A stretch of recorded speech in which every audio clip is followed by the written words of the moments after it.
അതേ സുവർണ്ണ നിറത്തിൽ വിശുദ്ധ ഗ്രന്ഥത്തിൽ എഴുതി വെച്ചിരിക്കുന്നു. പ്രിയരെ, അപ്പസ്തോല പ്രവർത്തനം 16:31 കർത്താവായ യേശുവിൽ വിശ്വസിക്കുക, നീയും നിന്റെ കുടുംബവും രക്ഷപ്രാപിക്കും. അന്ന് ആദ്യമായി ദൈവമുണ്ടെന്ന് ഞാൻ വിശ്വസിക്കാൻ കാരണമായി. ദൈവത്തിന്റെ അത്ഭുതകരമായ പ്രവർത്തനം എന്റെ കണ്ണുകളിൽ, എന്റെ മനസ്സിലേക്ക് തെളിഞ്ഞു വരാൻ തുടങ്ങി. അന്ന് ഉറങ്ങാൻ കഴിഞ്ഞില്ല.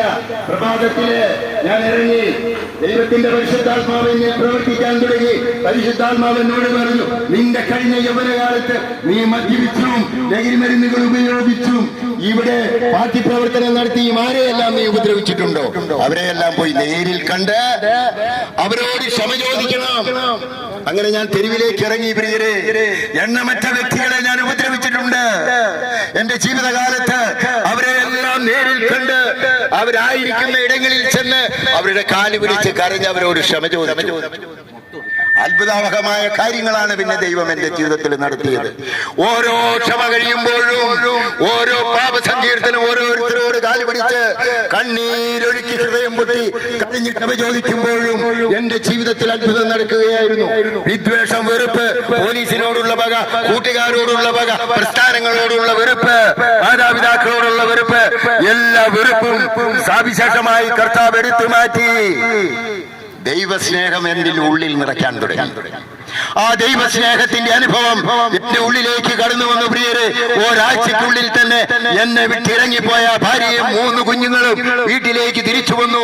മാത്രമല്ല, ഞാൻ പ്രാർത്ഥിക്കാതെ, ഞാൻ ആവശ്യപ്പെടാതെ എത്രയോ കാലമായി ഞാൻ ഉപയോഗിച്ചുകൊണ്ടിരുന്ന മദ്യവും മയക്കുമരുന്നുകളും പരിപൂർണമായി ഉപയോഗിക്കാതിരിക്കാൻ കർത്താവ് കൃപ എനിക്ക് നൽകി. ഇന്നേക്ക് 31ാമത് വർഷമാകുമ്പോ ഇന്നുവരെ അതിനുശേഷം മദ്യമോ മയക്കുമരുന്നുകളോ ഉപയോഗിക്കാൻ കർത്താവ് എന്നെ അനുവദിച്ചിട്ടില്ല.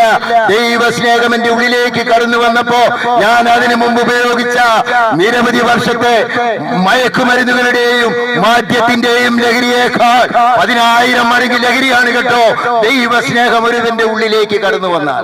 ആ ദൈവസ്നേഹത്തിന്റെ ലഹരിയിലാണ് ഈ മധ്യാഹ്നത്തിൽ ഈ പൊരിവെയിലിൽ നിന്നുകൊണ്ട് കാലാവസ്ഥയെ വകവയ്ക്കാതെ ഞങ്ങൾ ഈ സുവിശേഷം പറയുന്നത്. എന്തുകൊണ്ടാണെന്നറിയോ? എന്നെ പോലെ വേദനിക്കുന്ന, സത്യമറിയാതെ കഷ്ടപ്പെടുന്ന നിരവധി മനുഷ്യരുണ്ട്. മദ്യവും മയക്കുമരുന്നുകളും ഉപയോഗിച്ച് തകർന്നുകൊണ്ടിരിക്കുന്ന അനേകം ജീവിതങ്ങളുണ്ട്. ആത്മഹത്യയിലേക്ക് ചിന്തിച്ചുകൊണ്ടിരിക്കുന്ന അനേക ജീവിതങ്ങളുണ്ട്. ഒരാളെങ്കിലും മനസ്സറിഞ്ഞു മാനസാന്തരപ്പെട്ട് മാറ്റിയാൽ, ദൈവസ്നേഹം അവനിലേക്ക് കടന്നു ചെന്നാൽ ദൈവമേറെ സന്തോഷിക്കും. പ്രിയരെ, നിങ്ങൾക്കറിയോ, ഉണ്ടാകട്ടെ എന്ന ഒറ്റ വചനം കൊണ്ട് ഈ പ്രപഞ്ചത്തെ സൃഷ്ടിച്ച് പരിപാലിക്കുന്ന നമ്മുടെ ദൈവം ഒരുവൻ പോലും നശിച്ചു പോകാതെ നിത്യജീവൻ